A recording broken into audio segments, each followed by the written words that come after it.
É sobre a igreja triunfante, é sobre o reino triunfante que nós encontramos o Messias vindo ao mundo e deixando os seguidores na mesma tônica, falando do triunfo da igreja.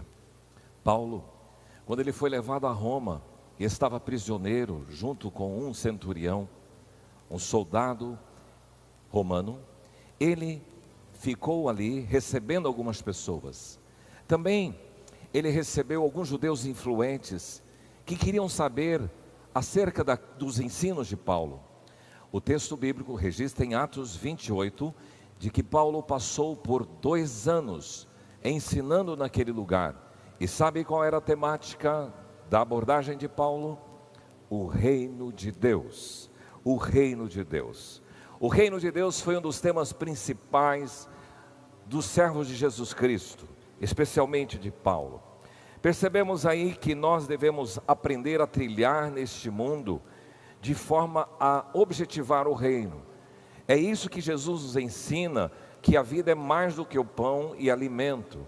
É isso que Jesus nos ensina, dizendo que nós devemos confiar na provisão do Pai. É isso que Jesus nos ensina, trabalhando a priorização sua do reino de Deus e da sua justiça. Eu quero continuar pensando com você sobre o reino de Deus a partir do Sermão do Monte. O texto de Mateus 5, 3 e 10 a 12 diz o seguinte: Bem-aventurados os humildes de espírito, porque deles é o reino dos céus. Bem-aventurados os perseguidos por causa da justiça, porque deles é o reino dos céus. Bem-aventurados sois quando por minha causa vos injuriarem e vos perseguirem e mentindo disserem todo mal contra vós. Regozijai-vos e exultai, porque é grande o vosso galardão nos céus, pois assim perseguiram aos profetas que viveram antes de vós. Muito obrigado, Senhor, pela tua palavra, que tem sido o nosso alimento, a nossa sustentação para os momentos difíceis, que tem sido a nossa alegria, a nossa fortaleza, o renovo, o pão que nos sustenta. Por isso que ao ministrar na Tua palavra, sejamos credenciados pelo Senhor para proclamá-la com autoridade. Que cada um que estiver ouvindo esta palavra, neste exato momento ou em outro momento, seja atingido, seja impactado pelo poder da Tua palavra. É assim que pedimos no nome de Jesus. Amém. O Sermão do Monte. Jesus alcançou uma grande multidão. O Sermão do Monte é uma rica explanação do Senhor Jesus sobre ética cristã, sobre a ética do reino. Jesus trata de vários assuntos, são 3 capítulos, vale a pena você dar uma revisada e ler. Capítulos 5, 6 e 7 de Mateus. A tônica principal é a ética do reino e os valores do reino que devem ser vividos e aplicados por você e por mim, por todos os seguidores do Senhor Jesus. Agora, ele começa falando das bem-aventuranças. Você vai encontrar nos versículos 1 ao 12 a abordagem sobre 8 bem-aventuranças. E ele começa falando na primeira bem-aventurança do reino de Deus, porque ele diz: bem-aventurados humildes, porque deles é o reino de Deus. Os humildes de espírito, deles é o reino de Deus. E ele encerra as bem-aventuranças dizendo: bem-aventurados aqueles que são perseguidos por causa da justiça. Então ele fecha com reino de Deus para os humildes e reino de Deus para aqueles que são perseguidos por causa da justiça. Eu quero trabalhar com você essa temática, o reino de Deus e o perfil dos seus cidadãos.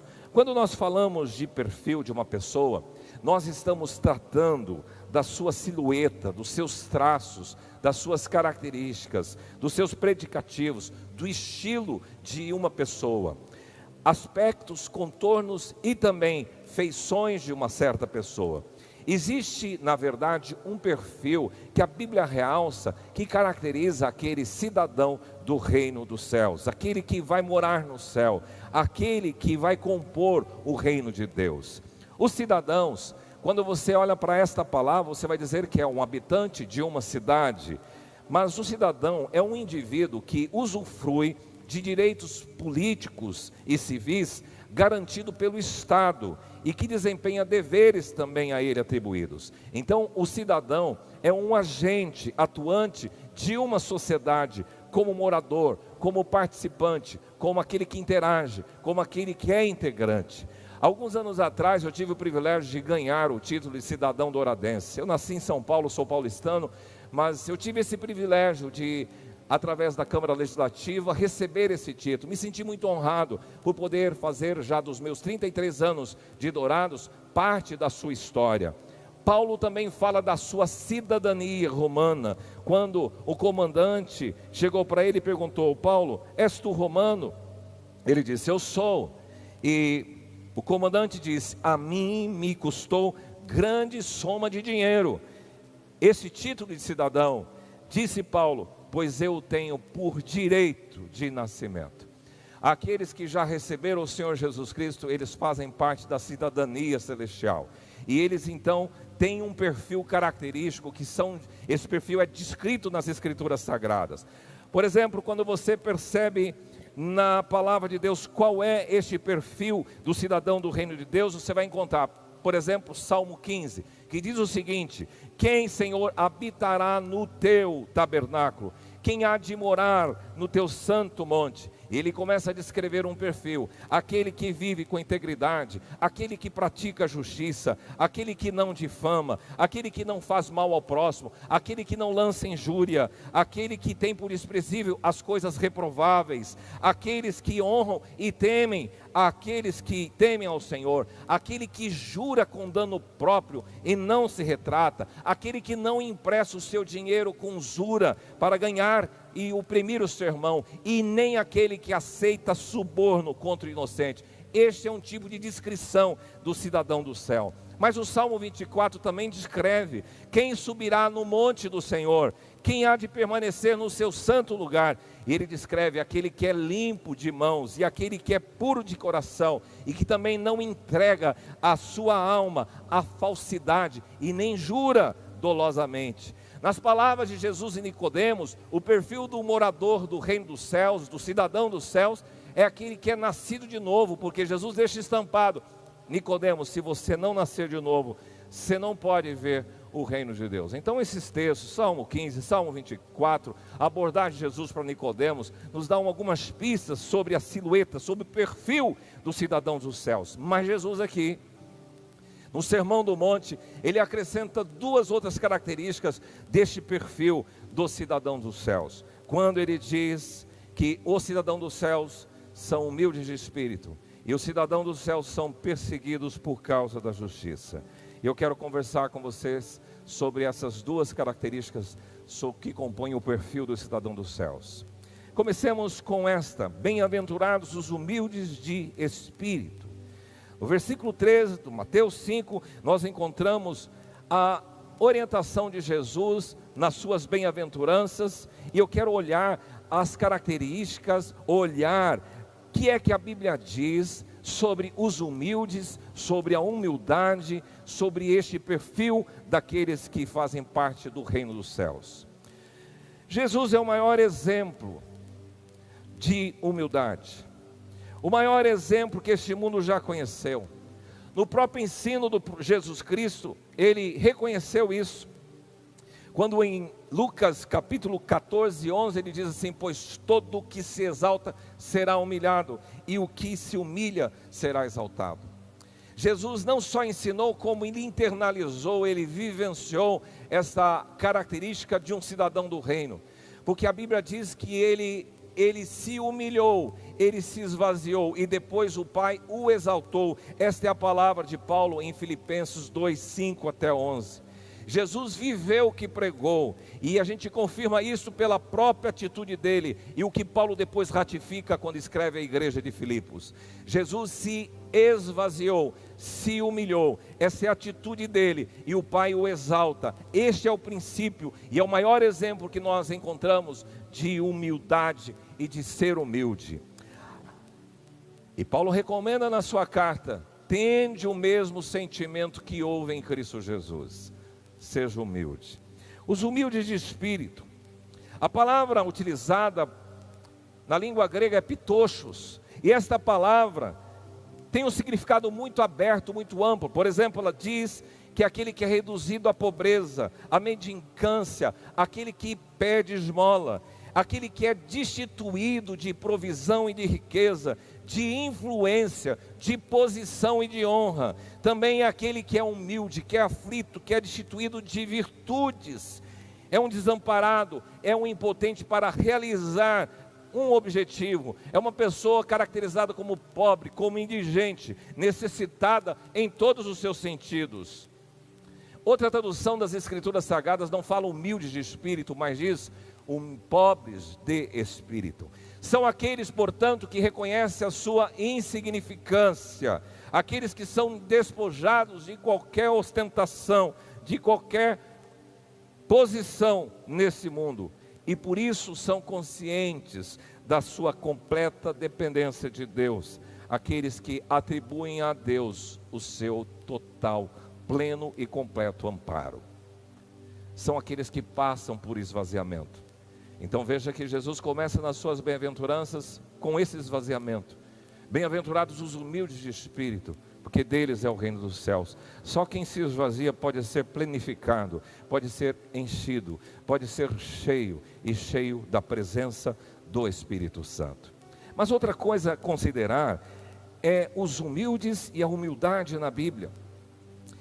Veja que se a gente fizer um panorama bíblico, vamos encontrar Salomão dizendo em Provérbios 18:12, que antes da ruína gaba-se o coração do homem, e diante da honra vai a humildade. Ele contrasta a ruína e a honra, dizendo que a soberba traz a ruína, mas a humildade traz a honra. O profeta Isaías, em seu oráculo, declara, Isaías 2:11, os olhos altivos dos homens serão abatidos, e a sua altivez será humilhada. A arrogância do homem será abatida, e a sua altivez será humilhada. Maria, a mãe de Jesus, quando recebeu notícia de que iria gerar o Filho de Deus, ela fala na sua oração, no seu cântico, dizendo: o Senhor dispersou os que no coração alimentavam pensamentos soberbos, derribou o seu trono, ou do seu trono, os poderosos, e exaltou os humildes, encheu de bem os famintos e despediu vazios os ricos. Então você vai vendo que em todas as Escrituras há uma orientação sobre humildes e sobre humildade. O apóstolo Paulo ensinou à igreja de Corinto: irmãos, reparem na vossa vocação, porque não foram chamados muitos de sábios segundo a carne, nem muitos poderosos, nem muitos de nobre nascimento, pois Deus escolheu as coisas loucas do mundo para envergonhar os sábios, e escolheu as coisas fracas do mundo para envergonhar as fortes, e Deus escolheu as coisas humildes do mundo e as desprezadas e aquelas que não são, para reduzir a nada as que são. Veja, é o que a Bíblia diz, ratificando o ensino de Jesus: bem-aventurados os humildes de espírito, porque dos tais é o reino dos céus. Paulo orienta que nosso comportamento deve ser assim: andeis de modo digno da vossa vocação, com toda a humildade. Paulo orienta: revesti-vos como os eleitos de Deus, também de forma humilde, com humildade. Pedro segue na mesma direção, tendo convivido com o mestre, assimilado os seus ensinos e conceitos da ética do reino. Ele ensina em 3:8, na sua primeira carta: sede todos humildes. Tiago afirma categoricamente: Deus resiste aos soberbos, mas Ele dispensa da graça aos humildes. Entendem? Essas palavras de Jesus: bem-aventurados os humildes de espírito, porque dos tais é o reino dos céus, fazem consonância com todos os ensinos das Escrituras Sagradas. E uma última consideração sobre os humildes do espírito, ou de espírito, ou pobres de espírito, é sobre contrastes e consequências. Sabe que no mundo moderno há muitas pessoas buscando os holofotes, saírem nas revistas da sociedade. Muitas pessoas que desejam ser bem-sucedidas, serem ricas, serem famosas. Pessoas que querem estar nas colunas sociais ou nas capas de revistas. Pessoas que se envaidecem, pessoas que se acham. por se considerarem influencer. E essa é uma palavra muito nova. As pessoas, você vai ser um influencer, youtuber, e essas coisas para dizer que eu tenho um posicionamento. Muito cuidado para não pisar na plataforma da soberba, da altivez e do orgulho. Há uma séria advertência em Provérbios 16, 18. A soberba precede a ruína, e a altivez do espírito precede a queda. Quantas humildes você vai encontrar nas Escrituras, que o Senhor dá graça ao humilde, que o Senhor exalta o humilde, que o Senhor honra o humilde, que o Senhor aprecia a modéstia, que o Senhor tem prazer na simplicidade, na pessoa indefesa, no fraco, naquele que é colocado ao lado, aquele que é manso, daquele que não se acha, daquele que não ostenta. Inclusive a palavra grega para humilde é tapeinos, e esta palavra para humildade é tapeinos, e esta palavra tem a ver aquele que não se levanta muito do chão, alguém de condição humilde, rebaixado. Deus olha para essas pessoas, Jesus diz: esses pertencem ao reino de Deus. Mas em contraste, os soberbos, os arrogantes, os orgulhosos, os jactanciosos, os altivos, os vaidosos, a Bíblia descreve as consequências: que o Senhor abate, que o Senhor humilha, que o Senhor dispersa, que o Senhor derriba, que o Senhor envergonha, que o Senhor reduz a nada, que o Senhor resiste e que o Senhor despreza. Sabe que quando se fala em pecado, a gente sempre pensa nos pecados, classificando grave e leve. Pecado sexual, pecado grave.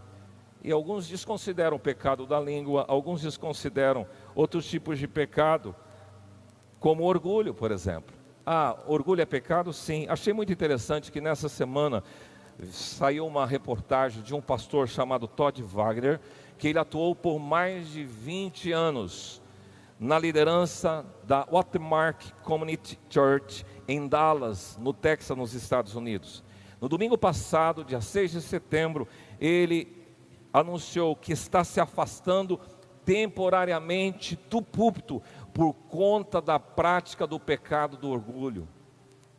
Olha que coisa, que coragem desse homem, que sinceridade, porque a sociedade e as próprias comunidades cristãs rotulam os pecados, mas ninguém fala do pecado da língua, ninguém fala do pecado do orgulho, da soberba.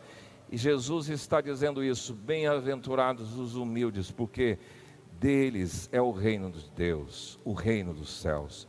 Vocês, humildes de espírito, aguardem, vocês têm a meu prazer, a minha generosidade, a minha mão estendida.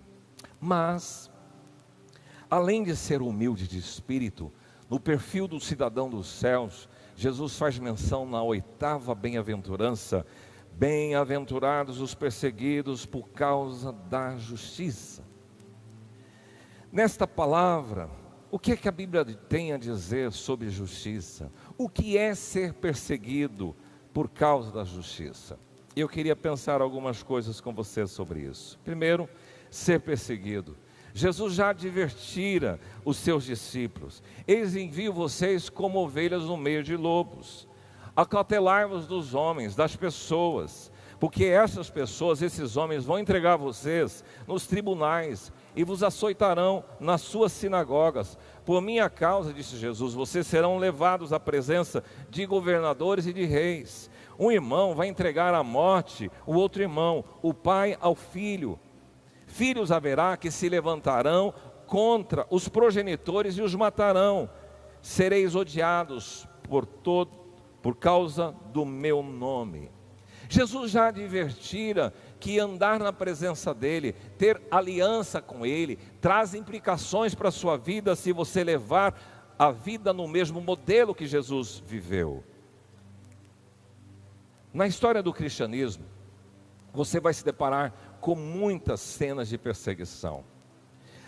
O Império Romano foi um grande perseguidor dos cristãos. Alguns dizem, historiadores, que ser cristão no primeiro século é ser comida de leão. E ainda hoje, temos muitos países que são grandes perseguidores da fé cristã e dos cristãos. Esse vídeo que nós assistimos é da missão Portas Abertas. Hoje nós estamos então aí fazendo menção ao dia da igreja perseguida.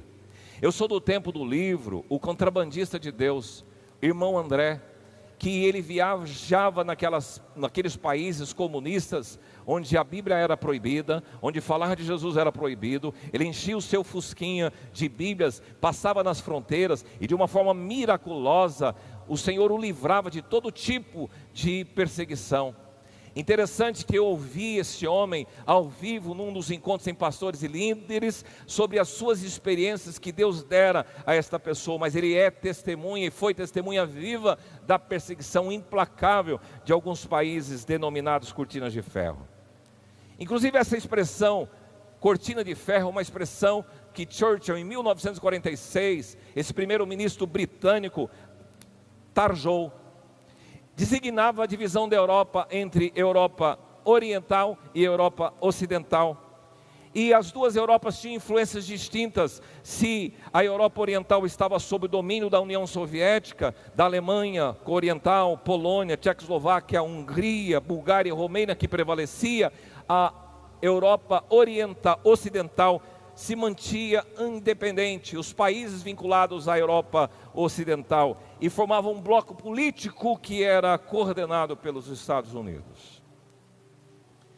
E isso trouxe perseguição. Os países da Europa Oriental perseguiam os cristãos. Depois na história nós vamos encontrar um período que a gente chama países da cortina de bambu. Por quê? Os países da cortina de bambu é uma versão asiática da cortina de ferro. Por quê? Havia uma divisão dos estados comunistas ao leste da Ásia, especialmente da República Popular da China. E até hoje a China se mantém fechada ao Evangelho, da mesma forma que a Coreia do Norte. E nestes dois países, muitos irmãos têm sofrido perseguições e levado ao martírio e à morte. E hoje, a perseguição tem a ver com aquilo que os estudiosos dizem a janela 1040. Quando você pega uma área retangular do mapa mundi, aquela entre os paralelos 10 e 40 do mapa mundi, ao norte do Equador, vocês vão perceber que encontram-se ali 1,6 bilhão de hindus, muçulmanos e budistas, contra apenas 2% de cristãos. Os 5 países mais fechados ao Evangelho são Coreia do Norte, Arábia Saudita, Vietnã, Laos e Irã, onde se verifica um maior grau de intolerância e perseguição em relação ao cristianismo. No mundo árabe, onde o islamismo predomina, os cristãos são utilizados. Se converteu, é expulso da comunidade islâmica. Nossos irmãos cristãos nestes países não têm liberdade religiosa. E a Igreja de Jesus tem sofrido desde o Império Romano, então, até os dias atuais, muitos cristãos sendo perseguidos, sendo torturados, sendo mortos por causa da fé que professam. Agradecemos a Deus porque no nosso país nós temos uma liberdade de expressão, nós somos livres dessas perseguições. Será? Eu queria falar para vocês um pouco sobre uma perseguição velada. Ela acontece de forma discreta, ela acontece de forma sutil e perniciosa, e talvez na nossa inocência, os cristãos não tenham percebido o perigo dessa perseguição velada, sem discernir. Por exemplo, os símbolos cristãos, vocês podem recapitular algumas notícias de símbolos cristãos tendo sido afrontados, aviltados em movimentos, nos carnavais, têm sido chacoteados. Isso é uma perseguição velada. Os cristãos são acusados de serem homofóbicos. Os cristãos são perseguidos quando professam a sua fé. Um exemplo, a ministra Damares, ela é cristã, e ela tem sido perseguida por ser cristã. Fizeram uma marchinha que debocha do abuso que sofreu na sua adolescência. Há um combate deliberado aos valores judaicos cristãos nessa perseguição velada.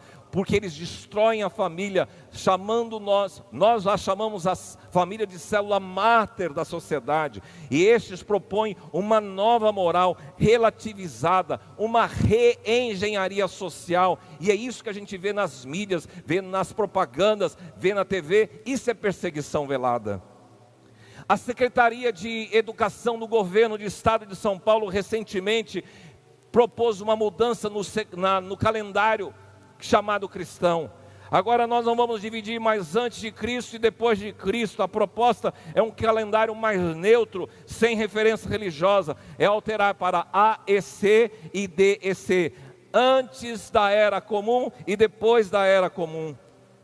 A própria Organização Mundial da Saúde, através do secretário-geral, declara, insinuando que as igrejas são responsáveis pela pandemia e por espalhar os vírus. E é curioso que hoje a maioria das coisas na cidade, no seu estado, no país, está funcionando. Os shoppings estão funcionando, os restaurantes estão funcionando, as igrejas estão fechadas. Não pode reunir. E sabe que nós, como pastor da igreja local, que tem mais de 2.500 membros, 2.700 membros, e a gente não consegue nos reunir, porque o que foi imposto para nós, que podemos ocupar 30% do nosso espaço, e aqui caberia 250, 300 pessoas, limitado a 50 pessoas. Como vamos fazer? Será que a coerência, só 3 reuniões pela semana, isso é uma perseguição velada, e nós precisamos discernir e buscar clareza do Senhor? Bem-aventurados os perseguidos por causa da justiça, porque se tentarem fazer calar, a igreja vai, como estava cantando agora há pouco com você, a igreja vem e vai saquear as portas do inferno, e a porta do inferno não prevalecerá contra a igreja do Senhor Jesus Cristo. Agora, o que é que esta bem-aventurança não é? Bem-aventurados os perseguidos por causa da justiça. Dr. Martin Lloyd-Jones, que é um pastor britânico, ele explicou alguns anos atrás na catedral onde ele pregava: Jesus não está aqui enaltecendo aquelas pessoas perseguidas por algumas atitudes merecedoras de objeção mesmo, nem aquelas pessoas perseguidas por serem pessoas complicadas e difíceis, e nem os crentes perseguidos por serem grosseiros e inabaláveis no seu testemunho. Não é esse tipo de perseguição. Ele também não chama de bem-aventurados os perseguidos por serem fanáticos ou excessivamente zelosos. Tampouco está fazendo uma promessa do reino dos céus àqueles que sofrem retaliações por defenderem alguma causa de natureza política ou simplesmente por serem boas ou nobres de caráter. Mas ser perseguido por causa da justiça significa sofrer as consequências negativas por seguir a Jesus, o nosso Senhor. Significa sofrer as consequências de olhar para as pessoas como o próprio Senhor Jesus olhou. Significa ter uma firmeza ética inabalável, mesmo diante de consequências para si e para aqueles que você ama, por causa da sua postura ética, do seu valor. Significa uma predisposição automática, ao autossacrifício, ao serviço e a um amor exuberante, apaixonado pelas criaturas que carecem da glória de Deus. É por isso que de vez em quando a gente escuta notícias de missionários nesses lugares perigosos, como o irmão André fez, correndo um risco de vida pelo amor e pela paixão que tem para ver pessoas salvas pelo Senhor Jesus Cristo. Esse tipo de atitude, Jesus adverte, vai atrair contra você a perseguição, o ódio contra a sua vida. Mas a perseguição por causa da justiça, a palavra justiça é retidão, justeza, correção. E na perspectiva bíblica, justo é aquele que perante Deus e perante os homens se ajusta do modo ou ao modo de agir de Deus. Isso é justiça, se ajustar ao modo de agir de Deus, vivendo e agindo com a marca da bondade e da graça. Agora, a justiça que se ajusta ao modo de viver do homem do mundo, não é justiça, é devassidão, é corrupção, é pecado. E eu quero destacar aqui 3 situações em que a perseguição por causa da justiça acontece. Em primeiro lugar, quando princípios e valores judaicos cristãos são defendidos. Quando você se levanta como um cristão, seja na universidade, seja no seu bairro, seja no meio de comunicação, seja na rede social, defendendo a família, defendendo e combatendo toda a postura ideológica perniciosa que destrói a família. O conceito de família está sendo vilipendiado. E nós vamos ficar assistindo de camarote essa doutrinação. Nas propagandas agora no Dia dos Pais nós ouvimos sobre isso. Alguém que não é pai se colocando nessa posição, fazendo propaganda. Meu amigo, isso é uma perseguição velada. E quando você se coloca para defender os princípios judaicos cristãos, você vai ser perseguido. Simone Quaresma, não sei se você já ouviu falar dessa mulher.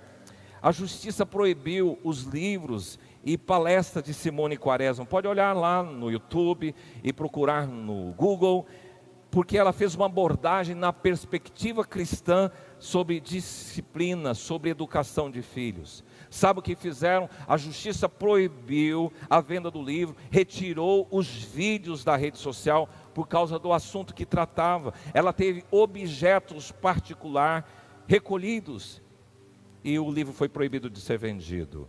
Foi tolhida a sua liberdade religiosa. Quando você defende princípios e valores judaicos cristãos, quando você se posiciona numa postura de não relativização da verdade e crê que a palavra de Deus é a verdade e que os princípios da palavra de Deus são princípios morais, você passa a ser perseguido. O que se refere à justiça, justiça e direitos são o fundamento do trono de Deus. Tem sido muito comum hoje, percebemos autoridades que a gente gostaria de acreditar, especialmente no nível judiciário, e a justiça sendo torcida, trabalhando de forma ideológica, a justiça trabalhando interesses pessoais, está estampado. Vocês estão tentando ver aí o que está acontecendo com a Lava Jato, estão tentando acabar com a Lava Jato, para que impedir de que os poderosos, de que os corruptos sejam colocados nos devidos lugares. Todos haverão de prestar contas, se não aqui, mas diante do justo juiz. Noé não foi compreendido, ele é chamado de pregador, de pregoeiro da justiça. Perseguidos por conta de defender valores cristãos. Segundo motivo, a perseguição por causa da justiça acontece quando se tenta viver de forma coerente. Mateus 15:8, Jesus diz assim para as pessoas: este povo honra-me com os lábios, mas o seu coração está longe de mim. Jesus foi muito firme com os fariseus, com os escribas, com os saduceus, e ele denunciou a hipocrisia, o comportamento incoerente, que é assimilado com muita facilidade na sociedade moderna, dentro da religião e fora da religião. Jesus está denunciando a incoerência das pessoas. A incoerência se mostra quando não existe correspondência entre o que as pessoas falam e o que elas vivem. A incoerência se mostra quando não existe sintonia entre lábios e coração. A incoerência se mostra quando candidatos fazem promessas e depois não cumprem no seu mandato.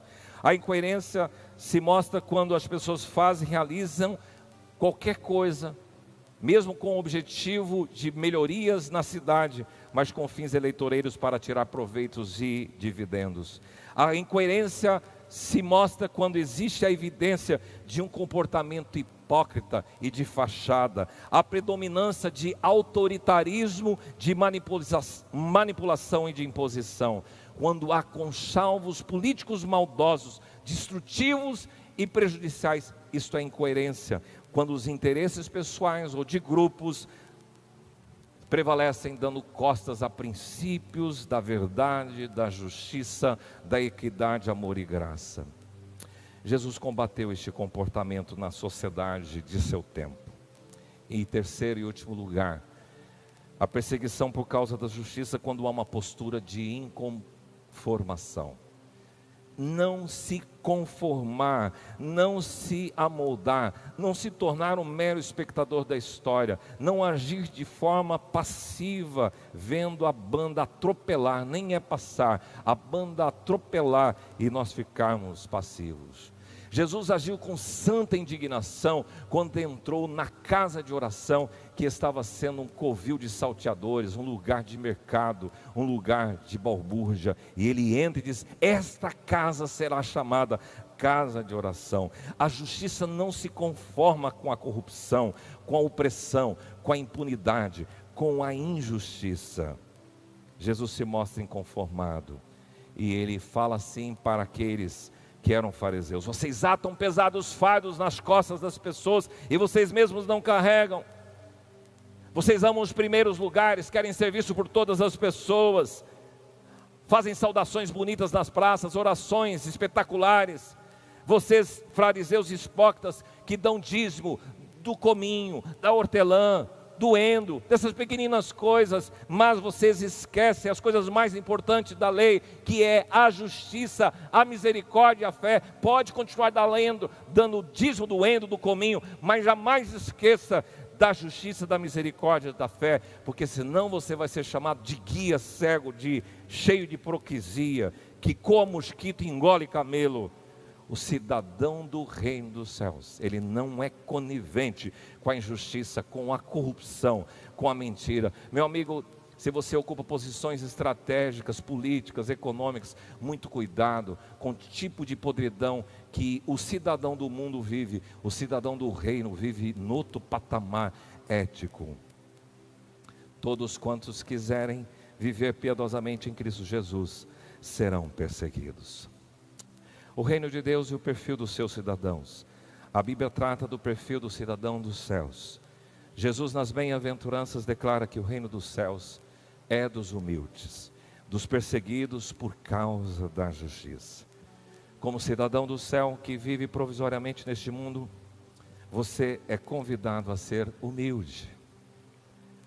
Você quer avaliar se você tem esse perfil? Olha para o seu comportamento. Se prevalece em você a soberba, a altivez, a ostentação, a vanglória, o orgulho, você não se encaixa no perfil do cidadão do reino dos céus. Ele é humilde, ele segue o exemplo de Jesus. Ele sabe que se ele se humilhar, ele será exaltado. Você é convidado a se esvaziar de você mesmo e ser cheio, dependente, confiante no Senhor e no seu Espírito. Seja um pregoeiro da justiça, como foi Noé. Cidadão do reino de Deus, humilde. Não seja passivo, porque agora você é alguém que vai ser perseguido por causa da justiça. Não tema, continue vivendo a fé cristã. Não seja inocente com relação a essa perseguição velada. Se você pregar a justiça, a verdade, a coerência, combater a corrupção na sua própria vida, nos seus próprios negócios, se você viver assim, você se encaixa dentro de um perfil desse reino, do cidadão desse reino.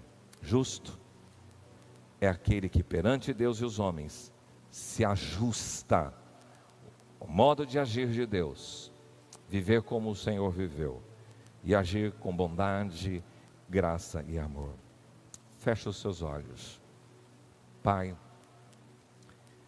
a Tua palavra nos desnuda, ela nos mostra por dentro, ela nos envergonha, porque na ética do reino, ser humilde é se esvaziar e encher do Senhor. Na ética do reino, é viver a justiça, viver a coerência e sofrer por isso. Mas o Senhor diz que essas pessoas são benditas, são bem-aventuradas, são ditosas, são felizes. Nesta hora eu quero pedir que aqueles que se sentem assim, talvez humilhados pela circunstância e talvez perseguidos, que eles saibam que eles são bem-aventurados em o nome do Senhor Jesus. Mas também aqueles que ouvindo esta prédica puderam perceber que estão bem longe da humildade, que as suas ações estão mais para a injustiça do que para a justiça, que tenha a oportunidade de se corrigirem e de acertarem na sua presença, porque assim já estamos fazendo parte de um reino que será instalado e queremos ser seus súditos, cidadãos do reino do Senhor. para todo sempre, em nome de Jesus. Amém. Comigo, fala, Senhor.